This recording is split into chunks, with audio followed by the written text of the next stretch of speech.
Module 2, Teaching and Learning Online. We're going to take a look together at Module 2.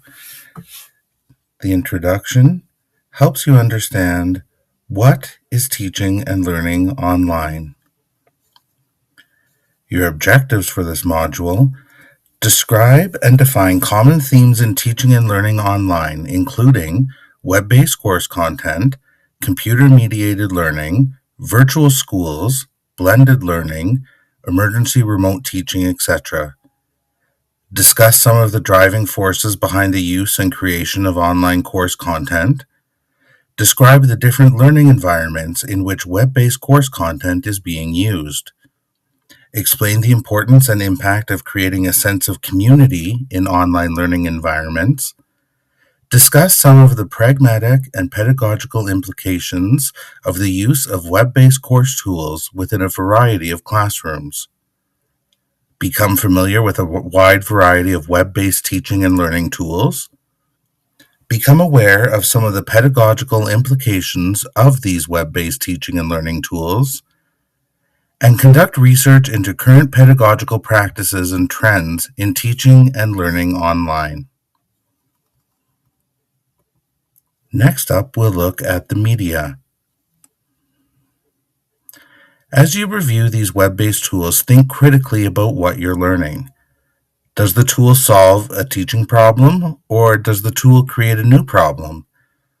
Which web-based tools would you actually use in a K-12 classroom, and under what conditions? You have a few videos here that explore very specific tools like Google, Kahoot, Edpuzzle, and Screencastify. You also have 4 articles that you can read. Moving on to the activities for Module 2. First up, there is a video, New Learning, New Society. This was a 2015 talk that I highly recommend watching.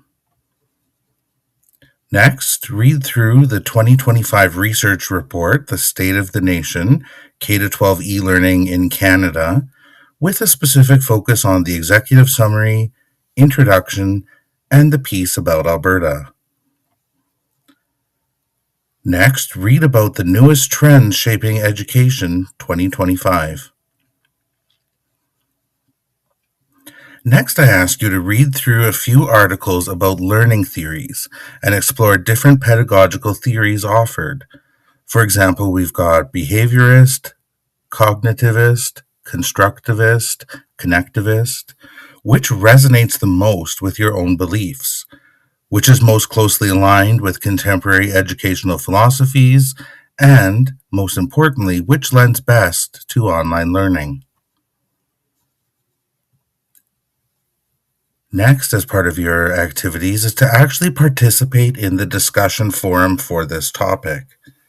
Now, unlike Module 1, where you just posted and presented your material, here is where we're going to start engaging with each other to really create that community of learners.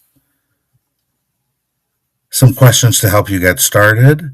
What factors drive the adoption and development of web-based course content across different learning environments? What practical, logistical, and technical benefits and challenges affect the implementation and effectiveness of web-based course tools? And how do web-based tools shape teaching strategies, learning outcomes, and future approaches to online, remote, or hybrid learning? Use these questions as a springboard when you post them on the discussion board. And the final activity for this module: research a variety of online teaching and learning tools that would be useful in a K-12 teaching environment. You have a lot of links and information that's already been shared here, but I really want you to do some of your own research because this brings us into the assignment for Module 2.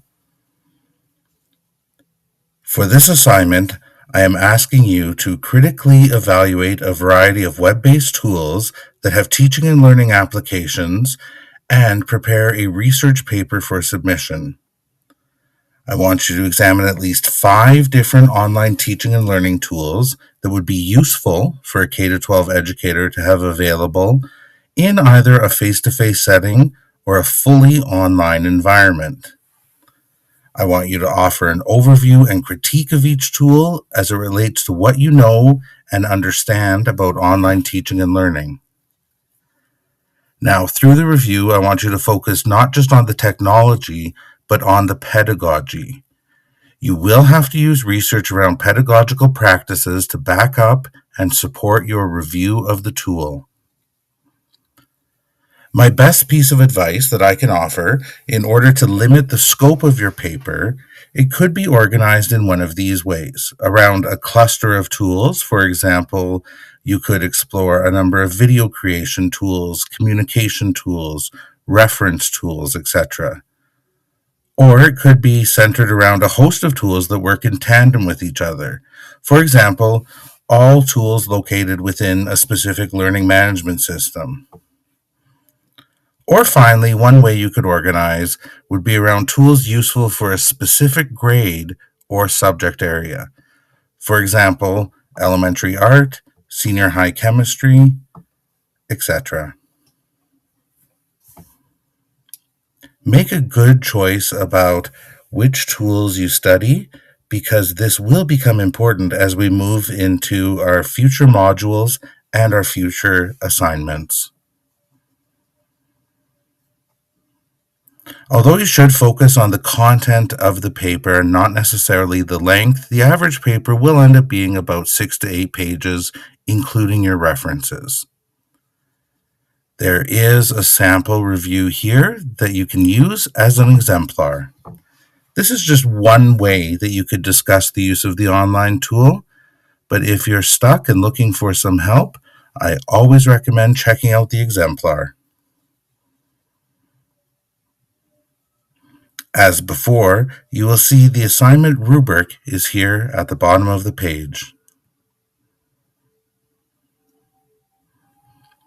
I'm asking you to have this submitted by Monday, July 13th into the Dropbox. Again, you'll see the marking rubric, and finally, the discussions. Again, use these questions as a springboard for the discussion that you start. I really want to see you try and interact with each other as you post on the discussion board. And finally, you will see this exact video that you're watching. As always, please reach out if you have any questions at all. I'm glad to help. Thank you very much.